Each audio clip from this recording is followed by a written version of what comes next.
शमे रिसालत के परवानों, गौसे आजम के दीवानों, हमें करनी है शहंशाह बतहा की रजा जोई, हमें करनी है शहंशाह बतहा की रजा जोई, वो अपने हो गए तो रहमते परवरदिगार अपनी। आइए इसी को मुनासिबत रखते हुए कुछ सुनने और सुनाने से कबल मैं मुनासिब समझता हूँ कि आकाए नामदार मदनी के ताजदार अहमद मुख्तार मोहम्मद मुस्तफ़ा सल्लल्लाहु ताला अलैहि वसल्लम की बारगाह अक़दस पनाह में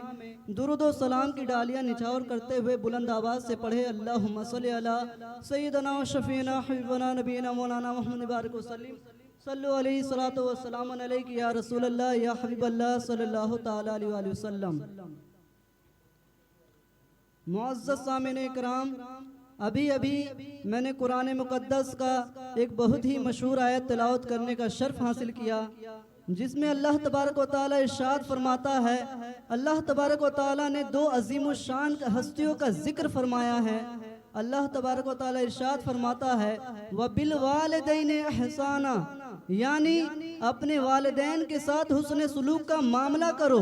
यहाँ तक कि उन दोनों में से कोई एक या दोनों आखिर उम्र को पहुँच जाए तो तुम उन्हें अजियत और तकलीफ ना पहुँचाओ और उन्हें मत झिड़को, यानी उनके साथ नरमी से पेश आओ, और जब तुम उनसे कलाम करो तो निहायत ही आजिज़ो इनकिसारी के साथ कलाम करो और अदब व एहतराम के साथ कलाम करो। अल्लाह तबारक व तआला फरमाता है। मेरे दोस्तों, मेरे जहन में ये सवाल पैदा होता है, जहन में एक सवाल पैदा होता है, वो भी तो इंसान है, मगर इतनी ताकीद उन दोनों के साथ क्यों की जा रही है कि उन्हें उफ तक ना कहो, और जब तुम उनसे कलाम करो तो निहायत ही अदब व एहतराम के साथ कलाम करो। आखिर ऐसा क्यों? मेरे जहन के सतह पर ये जो ही ये सवाल उभरेगा, मेरे जहन के दरेचों में जो ही ये सवाल पैदा होगा, माँ की ममता आपकी दामन थाम लेंगी और आपसे ये सवाल करेंगी, बेटा भूल गए मैं ही हूँ कि जिसने अपने जिगर के खून को दूध बनाकर पिलाया है और तुम्हें परवान चढ़ाया है और तुम्हें जवानी की मंजिल पर खड़ा किया है। मैं ही हूँ कि जब तुम बिस्तर पर पेशाब कर दिया करते थे तो तुम्हें दूसरे जानिब सुलाया करती थी, जब तुम दूसरे और खुद मैं तुम्हारे पेशाब किए हुए जगह पर सो जाया करती थी, और जब तुम दूसरे जानिब भी पेशाब कर दिया करते थे तो तुम्हें मैं अपने सीने पर सुलाया करती थी। मैं ही हूँ कि जब तुम्हारी तबीयत खराब हो जाया करती थी तो रात और दिन मैं तुम्हारे लिए जग कर अपने नींद को कुर्बान किया करती थी। एक तरफ माँ बोलेगी मैं ही हूँ कि जिसने तुम्हें 9 महीने अपने कोख में लेकर फिरती रही और तुम्हारे वजन को बर्दाश्त करती रही। एक तरफ माँ की मोहब्बत आपसे ये सवाल करेगी तो दूसरी तरफ बाप की मोहब्बत अलग दीवार बनकर खड़ा होता हुआ नजर आएगा। बाप की मोहब्बत आपसे ये सवाल करेगा, बेटा भूल गए मैं ही हूँ कि जिसने तुम्हारे खातिर लोगों की गुलामी की थी, जिसने तुम्हारे खातिर लोगों की नौकरियां की थी, तुम्हारे पेट पालने के लिए अपने अजीजों अकारिब, अपने दोस्तों हबाब, अपने वतन की मोहब्बत को छोड़कर दूर जाकर दूर प्रदेश जाकर अपने राहत और सुकून को कुर्बान करके, अपने जिस्म को झुलसा करके, अपने जिस्म को धूप की गर्मी की तपिश देकर, अपने खून को जलाकर तुम्हारी परवरिश की है। अजीजान मिल्लत इस्लामिया, अपने अपने गिरेबां पर झांक कर देखें कि आज हमारे सीनों में हमारे वालिदैन के लिए कितनी मोहब्बत है। हमारे वालिदैन ने हमारे गुलशन कल्बों में कितने फूल खिलाए हैं, फिर भी हम में से अक्सर व बेशतर वालिदैन की नाफरमानियां किया करते हैं, उनको अजियत और तकलीफ पहुंचाया करते हैं। वालिदैन के चमन के फूल लगाए हुए चमन के फूलों को कदमों से मसल देते हैं, फिर भी एक माँ अपने बेटे को कभी बद्दुआ नहीं देती है। अगर कुछ कहती भी है तो अल्लाह तबारक व तआला से यही दुआ करती है, ए मेरे परवरदिगार, ए मेरे खालिक कायनात, ए मेरे खालिक, तू मेरे लाल को, तू मेरे लख्ते जिगर को, तू मेरे नूरे नजर को हमेशा राहत और सुकून की जिंदगी अता कर। अजीजान मिल्लत इस्लामिया, आपको एक छोटे बच्चे को देखकर सबक हासिल करनी चाहिए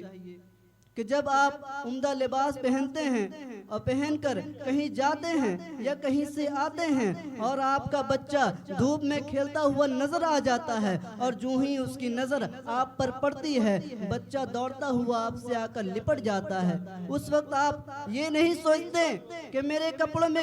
शिकने लग रही है, मेरे कपड़ों में गर्दो गुबार लग रहा है, मेरे कपड़े गंदे हो रहे हैं, बल्कि आप अपने बेटे को सीने से लगा लेते हैं। उस वक्त आप ये नहीं सोचते कि जिस तरह मैं अपने बेटे से मोहब्बत कर रहा हूँ इसी तरह मेरे वालिद भी मोहब्बत किए होंगे, इसी तरह मेरे वालिद भी मोहब्बत के गुलशन में खिलाए होंगे, इसी तरह मेरे वालिद भी उल्फत भरी नजरों से मुझे देखे होंगे। अजीज़ान मिल्लत इस्लामिया, जब आप अपने बेटे को भूखा देखते हैं तो आप तिलमिला उठते हैं, आपकी मोहब्बत उसके हक में पुकार उठती है, आपको उसकी भूख और प्यास देखी नहीं जाती है, इसलिए उस वक्त आप ना धूप और गर्मी की परवाह नहीं करते हैं, बल्कि आप अपने बेटे की खाने पीने का इंतजाम करने के लिए लोगों का धूप में काम करने लगते हैं, ताकि आप अपने बेटे को भूखा रहने ना दे, खुद भूखे रहते हैं, अपने बेटे को खिलाते हैं, खुद गम में रहकर अपने बेटे को खुश रखना चाहते हैं। लेकिन कभी आपने ये सोचा है कि जिस तरह मैं अपने बेटे से मोहब्बत कर रहा हूँ, जिस तरह मैं अपने बेटे को शिकम शेर कर रहा हूँ, जिस तरह मैं अपने बेटे की परवरिश कर रहा हूँ, इसी तरह मेरे वालिद भी मुझे शिकम शेर किए होंगे, इसी तरह मेरे वालिद भी अपने गम में रहकर मुझे खुश रखे होंगे। वालिदैन अपने बेटे की खुशी में अपनी खुशी समझते हैं, फिर भी इंसान अपने वालिदैन की नाफरमानी किया करता है, ऐसे इंसान की सजा जहन्नम है, ऐसे इंसान जहन्नम है। इसलिए तो अल्लाह के प्यारे हबीब करीम सल्लल्लाहु अलैहि वसल्लम ने क्या ही खूब इरशाद फरमाया है कि शब कद्र इतनी मुकद्दस रात है कि उस दिन जो दुआ की जाती है उसकी दुआ कबूल हो जाती है, और जो गुनाहों से तौबा करता है उसके तौबा माफ कर दिए जाते हैं। लेकिन उस शख्स की ना ही दुआ कबूल होगी ना ही उसकी तौबा कबूल होगी, और जो अपने वालिदैन की नाफरमानियां किया करता है, जो वालिदैन को इज़्ज़ा पहुंचाया करता है, ऐसे इंसान की ना दुआ कबूल होगी ना ही तौबा कबूल होगी। एक वाक़या बहुत ही प्यारा वाक़या है, आप इसको समाअत फरमाएं। माँ को अपने बेटे से कितनी मोहब्बत होती है, आप इस वाक़े से अंदाज़ा लगाइएगा कि हज़रत आयशा सिद्दीक़ा रज़ियल्लाहु ताला अन्हा इरशाद फरमाती हैं कि एक मर्तबा मेरे पास एक औरत भीख मांगने के लिए आई, अपने बच्चों के साथ आई, मैंने उसे 3 खजूर दे दिया, उस औरत ने अपने दोनों खजूर को अपने दोनों बच्चों को दे दिया। बच्चे खजूर को लेते हैं और खाकर और मुंह में डाल लेते हैं और खा लेते हैं और खा के माँ के मुंह की तरफ देखने लगते हैं। माँ भी एक खजूर बचा था उसे अपने मुंह में डाल दी थी, लेकिन अभी हल्के के नीचे नहीं उतारी थी कि बच्चे जल्दी से खाकर माँ के मुंह की तरफ देखने लगे, एकटक देखने लगे। तो माँ को ये गवारा ना हुआ कि बच्चे मुझे देखते रहे और मैं खजूर को हल्के के नीचे उतार दूं। माँ ने अपने मुंह में दोबारा हाथ डालती है और उस खजूर को निकाल कर निस्फ तकसीम करके अपने दोनों जिगर के गोशों को दे देती है। इसलिए तो अल्लाह तबारक व तआला ने क्या ही खूब इरशाद फरमाया है, व बिल वालिदैन एहसाना, यानी अपने वालिदैन के साथ उसने सुलूक का मामला करो, उनकी कदर करो, उनकी इज्जत करो। ए लोगों, अगर आपको जन्नत जाने की ख्वाहिश है, आपको जन्नत की जरूरत है, आपको जन्नत की तलाश है, तो अपने वालिदैन की खिदमत कीजिए, उनके हुक्म को मानिए, इसलिए कि उनके कदमों के नीचे जन्नत है, उनके तलों के नीचे जन्नत तलाश कीजिए। इसलिए कि अल्लाह के प्यारे करीम नबी करीम सल्लल्लाहु ताला अलैहि वसल्लम ने इरशाद फरमाया है कि वालिदैन के तलों के नीचे जन्नत है। अगर आपको जन्नत की ख्वाहिश है तो उनको खुश रखिए, उनकी खिदमत कीजिए, आपको जन्नत मिल जाएगी। एक मर्तबा का वाक़या है कि एक शख्स नबी करीम सल्लल्लाहु अलैहि वसल्लम के पास अपने माँ को कंधे पर ले आया और उसने अर्ज किया, या रसूलल्लाह सल्लल्लाहु अलैहि वसल्लम, आज 40 बरस हो गए हैं और मैं अपने वालिदा को कंधे पर लिए फिर रहा हूँ और मेरी माँ अंधी भी हो चुकी है, क्या मैंने अपने वालिदैन का हक अदा कर दिया है या नहीं? तो हुजूर सल्लल्लाहु अलैहि वसल्लम ने इरशाद फरमाया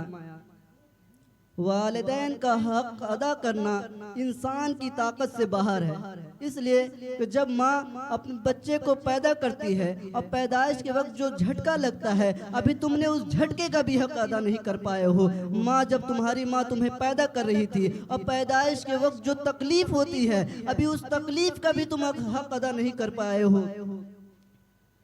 अजीजान मिल्लत इस्लामिया, सोचने की बात है, सोचने का मकाम है। गौर कीजिए